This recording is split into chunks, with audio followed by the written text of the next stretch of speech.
Thank you, Lord. Salamat. Thank you, Lord, kasi iniingatan mo ako.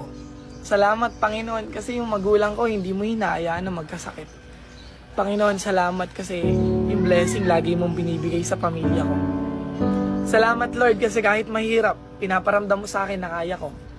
Salamat, Panginoon, kasi sa dinabi-dami ng problema, bakit ako? Salamat, Panginoon, kasi kina-challenge mo yung buhay ko.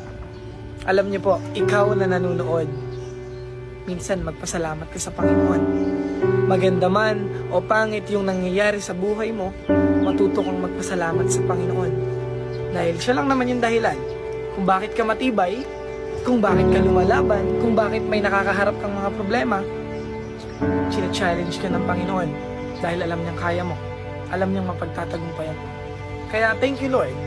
Salamat, Panginoon, kasi makulit man ako, nakakalimutan ko man madalas